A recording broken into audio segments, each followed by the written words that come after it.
What is going on YouTube? This is Acid Root. So I'm going to review the third album by rapper Future. Basically, this project is called Dirty Sprite 2, and it came out in the summer of 2015. The thing about this particular product is just the fact that Future had dropped like a series of mixtapes between like late 2014 and early 2015, which was kind of like a precursor to this particular product. But Future continued to revolutionize some things in rap music as far as those pitches kind of happen. This is definitely one of those albums like when you think of Jeezy's Thug Motivation 101 that helped revolutionize trap music in the summer of 2005 and helped kick off like a series of swag rap and 2000s trap albums, folks, Young Dro, Young Jock, T.I., even, I mean, T.I. was not, T.I. was doing this as well. He was another big name that was revolutionizing things, but this, some of the Southern rap albums that happened throughout the second half of the 2000s, this is one of those albums that, I mean, I would damn near say that this could be like the Thug Motivation 101 of like the 2010s as far as those pitches kind of happen. This is definitely seen nowadays like a recent modern day era classics. One of the few albums I can think of past about like 2006 or 2005 that's gotten like a 5-star rating from some of these places, or at least from standard critics as far as that pitch goes. Now, Spotify in recent years has said that to them this is like a modern day classic. Some of those type ones, like I want to say that there's one in there from Juice World, and there's one in there from Tyler the Creator and some of those type folks, Kendrick Lamar with like To Pimp a Butterfly, some of those type pitches, just some of those relative type affairs. But this is definitely one that I would have to full blown agree with. This is definitely like a vastly just shrouded in this overall, this poltergeist like a product that just overall just completely enamors things. I mean, at the time, yeah, there was definitely some tormented type things, but this definitely takes the cake as far as some of these type ones, at least revolutionizing things for like the next 8, 9, 10 years as far as that particular kind of went. Some of these affluences of this particular product continue to be seen today. Just the fact, I mean, it's just interesting the fact that Future managed to do this like more than a couple of times. Like I feel like Pluto definitely did some of this. I would feel like some of Future's 2011 mixtapes. I would definitely say that some of Future's 2011 mixtapes definitely had that appeal, just revolutionizing like 2010s drill and 20 mixtape type flair, some of that those type pitches. But Pluto definitely did some of that, bringing 2010s trap to like the forefront. Definitely had some appeal. This is definitely the better album. Definitely had more bass type aspects behind it. I'm gonna have to get to 2014's Honest to see how revolutionary that project was. But another big deal of a project that was pretty revolutionary for the most part, that was like I was saying, like a primer to this, was 2014's Monster. Now I reviewed that back in early 2020. I gave it more of like a 6 out of 10. But nowadays I'd probably say that Monster might damn near be a classic. I'd have to say I probably have to say I'd have to alter the score from like the 6 out of 10 or 6.5 out of 10 that I gave it before this. But yeah, both Monster's an excellent one. Definitely would recommend go download that. But then also fuck with this product because this is a classic in nowadays times. I'd have to say just the impact behind it is plenty of those things like I was saying.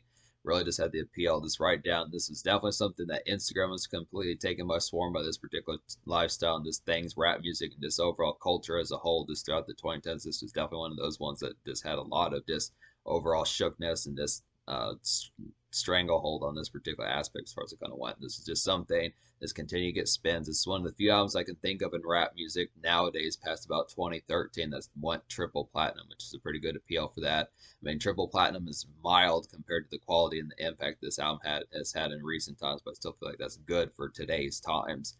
So yeah, I just would look after it. So, despite all that appeal, this particular product, there were really only 3 singles, one of which can be found on Monster. Now, basically, I would still, despite the fact that the Fuck Ups and Commas is on the deluxe edition of this product, I would still download Monster, obviously, but then I would get the deluxe edition of Dirty Sprite 2 as well, because it has like 5 extra songs on there.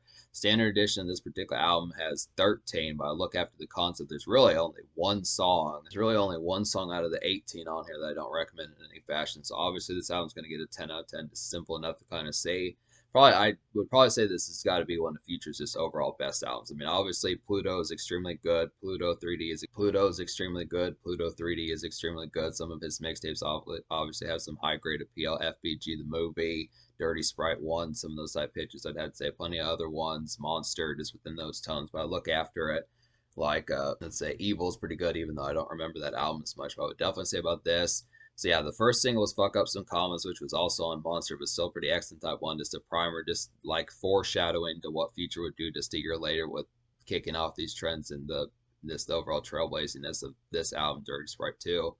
But Fuck Ups and Commons was like a page turner, I would definitely have to say, in like a 2010s trap wild kind of ravenous furor. I would definitely have to say it's like an easy send off to like to Blitz for like a whole night. I would feel like this album is pretty crazy. This is definitely one where this is surprising that Future really gets this carnivorous. I mean, he definitely gets fucked up on some of his albums and mixtapes. I'd say plenty of that appeal, but this is one where it's complete. This competes with some of the craziest folks when you think of like Broken Side at their craziest and like Blood on the Dance Floor at their craziest, some of those type folks, just folks that really get blitzed, dropping a pop block at some of these type folks that just are head trip after head trip as far as that particular field. This is, Future's definitely, especially for commercial rap, he's probably one of the craziest that you could go to in terms of like 2010s type era where he was just getting gnarled every single night. This whole album is just weekend thrills and just pitches like that.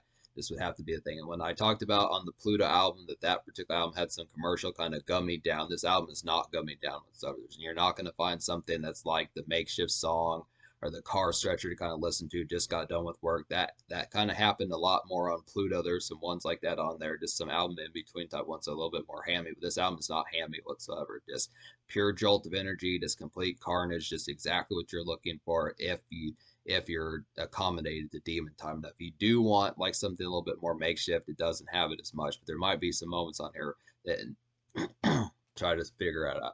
We'll try to figure it out. But yeah, this is pretty shrill. You're definitely going to enjoy this for folks that may not as full blown know, I'd have to say. But definite hit single, Fuck Us and Commas.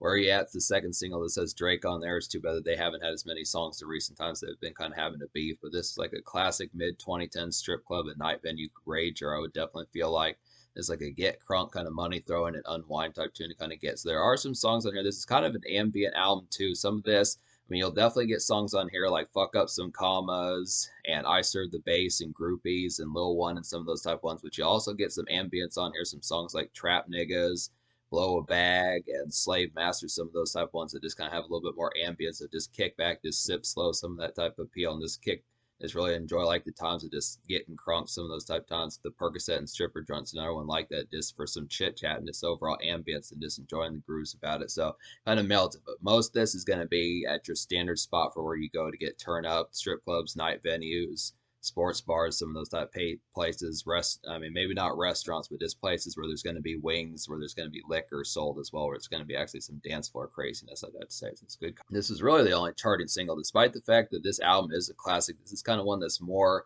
I don't want to say in the hardcore territory, but it does lose some of the overall commercial sheen of Pluto. Pluto's probably the more, even though this is the more revolutionary album, I'd say that Pluto's probably the more commercial in terms of the bite that it would have had like a mainstay, kind of just more standard kind of vanilla kind of casual type aspect behind it. But this Where You At was like the biggest song off this particular album. I want to say it charted modestly. Drake and Future were both ambiguous in 2015. I'd say it was both some of their biggest years, but I look after it like there really wasn't a lot of superb promotion about this particular product. It was just not as much like a casual smash. It's kind of why I said when Triple Platinum was kind of modest, this kind of thing, but it's just because there weren't as many widespread singles.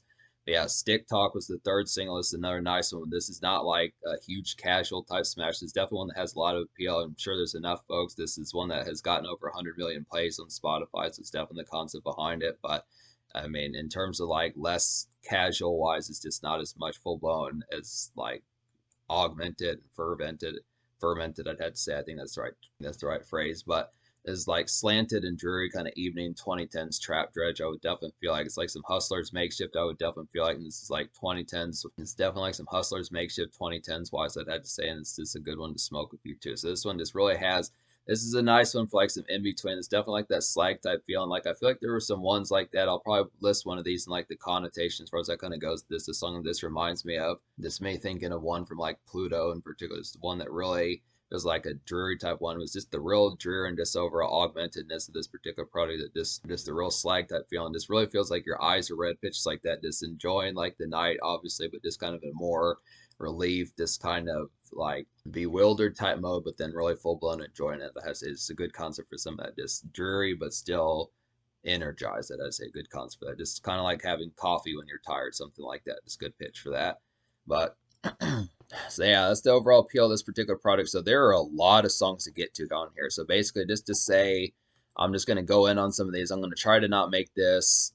I'm really just going to try to speed through a lot of these. I'm going to try to not make this like a 28-minute review or something like that. But basically, the only song I don't recommend on any fashion on this particular album is just the song Know the Meaning. So To talk about that one. No, the main one was just kind of one. I mean, this is kind of a woozy type one, but this is just kind of one that just felt a little bit more. No, the main one was just kind of a more personal type one. Just didn't have as much full blown appeal. I mean, I like some of the dreariness. Kind of reminded me of like the beat from Slave Master, just a little bit more composed, a little bit more homely in a sense, but it doesn't really have the aspect behind it. I feel like this album is just a real thrilling jolt of energy. So it's not even like it's this album's obviously this album's obviously going to get a 10 out of 10, but that's the only real snag about this particular product. It's not really that much of a snag, but I'd say that's the only song I didn't vibe with in some fashion. But yeah, just to tear through a lot of these. Trap Niggas is an obvious one. It's like a stock heavy, get crunk kind of night ambient. It's like a stock heavy kind of get crunk kind of night. It's like an ambient kind of night groove. I would feel like about this particular one goes good with thought, was great with thought it was a drought and stick talk. I would definitely have to say, and it's a pretty woozy overall song to kind of get here. So it's just a real nice one, just real ambivalent type one to kind of get just within the tone behind it is simplistic kind of kickback. Not all of these are going to be as crazy as like the furore energy of fuck up some commas or blow a bag or some of those type pitches or I serve the bass. Definitely some of those mosh pit type ones. But what I'd say is just some good concepts groupies, another good mosh pit type one. But I do own this album, and the real standout that I used to connect with a lot from this album back in the day was Blow a Bag. This is like one of the album's most boisterous beats. I would definitely feel like this real glitzy and electronic type one that just really glimmers and just is kind of a somber type one, but pulls off the appeal real well. It's like a glitzy kind of trap noise, I would have to say, and it's like an evolution of like near song would definitely be like an evolution of new era club sound, I would have to say. So it's just a pretty good pitch for that. Just a lot of these. Like it's just interesting that Future managed to revolutionize the game as many times as they did. I feel like Monster definitely did it for like mixtapes just within that appeal, breathing life once again back into the mixtape type flair. Pluto obviously did that in 2012. That was a good early 2010s trap type flair, but then Dirty Sprite 2 did it. It's just pretty good pitch. Some of these type ones, they just sound different. This sound on this particular album, just folks like this between this album, Yo Gotti's kind of Art of Hustle, and some of those type ones. Drake's, in some senses, I would say Drake's, if you're reading this, is Too Late, and then What a Time to Be Alive. Some of these type ones. 2015 was a pretty huge year just within the aspect of just being able to say how many albums just came out and just like kicked off a new era sound that continues to be around. It's really happened to be the pitch. Just some good concepts that kind of did that. It's the same thing that happened in 2005 with Jeezy's Thug Motivation and T.I.'s King and Young Jock's New Jock City, some of those type ones around that particular time. But Below Bags is definitely a good highlight of one that just shape shifted the sound to like going from early 2010s with like drill and more mixtape flash and some of those hustle songs from like the Blueprint 3 and Recovery Era days to more songs like current times, I'd have to say. But good stuff. Thought it was a drought. It's a real highlighted one. It's like a woozy and kind of swamp, great album kickoff. I would definitely feel like it's like a welcome to my world, like a haunting kind of sheen and overall aspect, I'd say. Real nice aspect one. Lil Wayne rapped to a lot of these on like his No Ceilings too. It's just pretty good pitch to kind of get a lot of this. I want to say that like certain mixtapes, I don't know how many folks might have rapped to this, but a lot of this just had a lot of appeal. These are ones that were probably played all throughout the Instagram stories throughout 2015, 2016, 2017. This album just has a lot of replayability. When I think of albums that kind of had replayability past, like, this is one that just had some carryover. That's kind of why it's such a big deal nowadays, is because most albums are kind of done within the first 3 weeks of them coming out. You move on to the next album, and you just kind of forget about it within the next couple months. But this is one that carried over into 2016, despite the fact it had singles turn. Like Stick Talk came out as a single in early 2016, despite the fact that that was the month that he put out the album Evol. It was just a pretty good pitch that it was just future era, just between he was dropping project after project. He was there from Honest all the way to about like late 2017 pitches like that, just dropping albums just back to back every 6 months. So it's a pretty good pitch for that. But good stuff. Groupies is a pretty highlighted one. It's like some mosh pit snarl. I would definitely feel like it's like a crazier night, and this goes with fuck up some commas and I serve the bass. I would definitely feel like it's like an IG story kind of glisten. It's a great song to get crunk to. So some of these on here, I'm just gonna go through these just in terms of appeal. I serve the bass, groupies, Lil One, some of these type ones, Freako. These are all some real vicious type ones to kind of get for like some mosh pit type craziness and just some trap snarl. A lot of these just have some pretty druggy and just overall just hypnotic and just gnarl type productions just to kind of get on here. Even if they are warped and distorted in different ways, a lot of these are just pretty glimmering, just overall have the aspect of like some true bite. All of these have some warpedness. So I serve the bass like a gnarled kind of shredder. I would definitely feel like this is it's like a gnarled kind of shredder. I would definitely feel like this is like a head completely torn up, kind of messy night of just queasiness. I would feel like in particular. This is just to get this song gets things hot pretty quickly. I'd say just a good concept for some of these. Yeah, so these are some crazy ones. Low one is a very highlighted one as well as like a syrupy kind of hypnotic smoke up and just night snarl overall. I'd have to say it's like some. The song is definitely some hangout glamour. I would feel like just a mean album cut and like a head trip kind of freakish evening kind of get here. So some of these just kind of I do feel like there's some house party type ones to kind of get around some of these particular parts as far as that kind of goes. I feel like Real Sisters is a pretty nice house party type one. Colossal kind of has some of that type of appeal. Like Zaytoven, the thing about Zaytoven I've noticed is he kind of does more localized type stuff. He's definitely more of a house party type producer as far as that particular kind of goes. I mean, he does have some club bops on here every now and then, but I feel like Metro Boomin and Southside completely obliterate this album with some of that. I'm glad that Zaytoven was on here though. I like the concept of some of these. It would have been I would have liked some more Zaytoven type ones to see what he could have done with Future as far as that particular kind of goes, because it's kind of forgotten about that Future kind of does songs with Zaytoven. I mean, for the most part, he kind of seems like he's more Gorilla Zoe, Migos, OJ the Juice Man, Gucci Mane, some of those type folks. But it's just kind of the pitch that he did know Future. Future's from Atlanta as well, so it just kind of happens with it.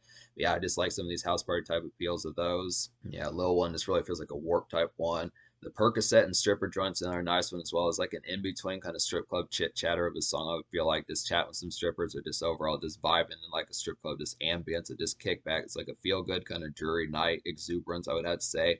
Good concepts for that. Just basically grub a little bit, just appreciate the night. It's not quite be as much hella torn up. This is really the ambience behind this particular song is just a real mellow type one. I mean, to say it is to be on Percocet, probably just full blown go for beer or just like standard Bubba Kush or like some chocolate Thai type weed, something like that. Just get some real good Swisher type stuff to kind of smoke to, something within that particular tone. But it is some good concepts with that, just have to say. Colossal is a pretty highlighted one. It's like a routine bop for like night activity. I would definitely feel like just leaving the house it's kind of some flair for like just leaving the house, situate for the night, get some last minute errands done, and just smoke a little bit and drive as far as those pitches kind of happen. This good kind of tone. There is a little bit of residential type fare. I feel like this is probably like the closest song. I feel like Colossal and like Real Sisters are probably like I feel like songs like Colossal and Stick Talk are probably like the closest things as far as those pitches kind of happen to like Relative. As far as Relative, just kind of get errands done and get the bills paid as far as that pitch kind of goes. Not like it really matters. I mean, this is an album where it has you're situated. This is definitely an album to be situated to, and it's just a very emphatic album. So it's just kind of the pitch. There is some in between type moments of just hitting up the mailbox, getting that particularly done.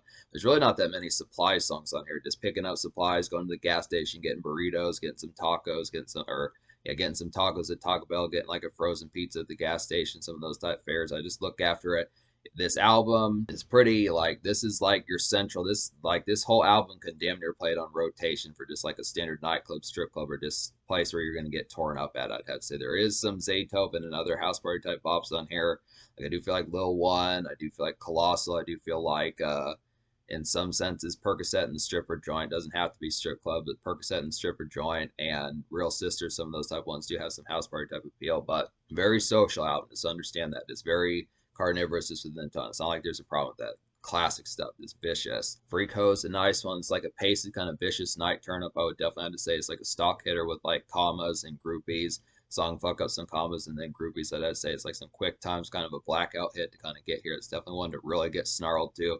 This is another probably album that comes with a warning label. Like I said about Paul Wall's The Poet, I would definitely have to say this is one where you could probably really be in the danger zone getting too torn up as far as that particular kind of goes. I just would say just some good aspects kind of get towards this for standard. This probably lasts like the whole month in terms of this. There's enough songs on here getting torn up to these songs just even a couple times. You probably is not going to get boring even 2, 3, 4, 5, 6 times of particularly doing this. So it's just kind of the concept about it. Rotations, another highlighted ones, like a Night Sparkle with like a vicious flip mode from like Work Shift, I would feel like. So this one, a little bit, if Stick Talk is a little bit beleaguered kind of aspects of just traverse and pitches like that, I'd probably say that Rotation's a little bit more just within that mode of just like, all right, if you got off of work at 5 o'clock, literally by 5:15, you're ready to get torn up, and it's like, yep, I'm done with that. Just like that, just being able to say it's an excellent type concept. Really love the concept of Future having some of that just complete time to get torn up, some of that type of stuff. This gnarled kind of distortion, and it's like slogged out for like some social commute. I would definitely feel like just the real concept behind that.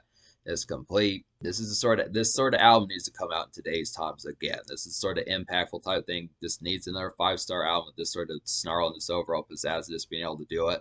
I don't know if that would mean putting out like a Dirty Sprite 3 or something like that, or just another artist particularly doing it. I mean, I'll have to listen to some other ones just to see some recent times if there are some ones that do have some impact. Not saying that there haven't been albums from the 2020s that could have done this, but it's just the full blown aspect. Just wondering if there are, because this definitely has the appeal behind it. But this is kind of the thing. Rich Sex is obviously a real emphatic type one, and Rich Sex is obviously a pretty emphatic type one, and overall quality bop to kind of get on here. It's like a fabulous kind of up high kind of night glamour. I would definitely feel like some good penthouse and mansion or estate type quality about this particular song, I'd say. And it's just an overall emphatic. It's just an overall emphatic and kind of graceful house to kind of have this real nice appealing type one ladies type song to kind of get here. Despite all this drugginess, there are some songs for ladies on here, even if it's not as much full blown kind of R&B or trap R&B like Future was on Pluto. There's not really a song like Turn on the Lights, not really a song like Never End, some of those type of ones I'd have to say, but it is pretty good aspect. Kind of get some of these. The Percocet and Stripper Joints, obviously good song for the ladies. Rich Sex is a nice one. Groupies is a pretty nice one. Have to say, like, just Real Sisters is a pretty nice one. So there's just some relative type appeals behind it. It's just not quite as it's not Future does not mimic Drake on this particular project. It's very vicious. It's more kind of guys night out for the most part, but there is some moments that are a little bit here and there kind of romantic just within the sense that I have to say, but it kind of happens to be a thing. Blood on the Money, another nice highlighted one. It's like a starry kind of glitz throwback to like early 2010s Pluto and mixtape type vibes of Future from like 2011, 2010, 2012. Some good appeals for that. And it's like some good nightclub ambience. This one goes pretty good with Slave Masters, some of those type ones, Trap Niggas, some of those type tones. I thought it was a drought. I'd have to say good concepts for that. It's real nice floatiness just to really zone out and just appreciate the times. Real Sisters is a highlighted one as well. It's like a jivey kind of house party buzz tune. I would feel like this is just more local affairs and more glared kind of red eyes type tone. Just kind of have just be real hella stone pitches like that. Some hella stone kind of calm you. So good aspect behind it. This just feels like something Gucci Mane would have done back in 2010 or 2011 or 2009. Some pitches like that. It's real nice glitz about that. It's kind of I don't want to say it's a janky type song, but just kind of constant, just a little bit jarring, a little bit glared, just kind of schizophrenic somewhat in like a more trap type sense, something Zaytoven would have done in like the late 2000s. Just good pitch behind that. House party type noise. And then Slave Master is a nice one as well. It's like a floaty kind of nightclub jive. I would definitely feel like about this one. This reminds me of like the song Itchin' that he did off Astronaut Status. Good appeal behind that. It's real type appeal. Maybe not as like vanilla club type tune. Maybe not as much of a vanilla club type tune as Itchin' was from like the mixtape days, but definitely has a relative of similarity to that particular song. It's a little bit more floaty, I'd say. It's a more enhanced version of that particular one. In other words, some pitches like that, I'd say. And it's like a good marinate and kind of sip slow kind of. This song is like a good marinate and kind of sip slow kind of vibing, I'd say. So just another nice stock one to kind of get for like some nights out. Just whole particular product just full of that glitz and just overall socialized type fraternized just type glamour. I'd have to say some good concepts for that. Just real nice appeal behind it. Yeah, that's the concept about this particular album. So 10 out of 10 score. The social score definitely gets a 10 out of 10 as well. The only reason why it wouldn't get a 10 out of 10, but it is going to get a 10 out of 10 is just because the concept that the relative casual buzz about this product. This was just kind of in a more if you know kind of territory. This is the sort of stuff that started to happen more throughout the mid-late 2010s pitches like that, where this was a big deal of an album, definitely impactful. 5-star album, easy enough to see just with all the stuff and the damage that it did and the trailblazing it did, but it's just kind of the concept. It just doesn't really get that much credit. It's kind of an unsung type project, I'd have to say. I just look after it like, you would think an album that has this sort of impact would be more than triple platinum. I just kind of feel like, I mean, this is definitely one of the highest selling rap albums like the past 10 or 12 years, I'd have to say. It was just kind of constant. It just doesn't really feel that way just because, I think most folks probably feel like 300 million plays on Spotify. Just several songs that have over 100 million plays probably means more than like, 50,000 or an extra 300 or 800,000 more people buying the album, purchasing it. I have to say, so it's this kind of concept about it, but still it gets a 10 social impact. Instagram life, internet life, Instagram life, trap life, rap life, culture life, just 2010s life as a whole is pretty impacted by this product. So yeah. But in terms of the future, like Future just recently dropped the product. So there's a mixtape Pluto album that's coming out just within that particular tone. There's some other pitches. He dropped like at least two projects at the beginning of this year, which was the projects he did with Metro Boomin. Then I want to say there might have been like a bonus. I want to say there might have been like a bonus mixtape that came along with like I Don't Trust You or We Don't Trust You as far as those pitches kind of happened. There was like something extra I saw on Twitter or something like that. There's supposed to be like a bonus project that was supposed to be like a few additional songs with the We Don't Trust You phase as far as those pitches kind of particularly happened. I don't know what happened with that, if that's actually floating around or where it went, just because that pissed not around, so I don't really as much full blown know. But I would just say classic album here, just with the impact of it. We're going to get some more future projects. I would definitely say soon enough. So it's an excellent type concept. This is very impactful.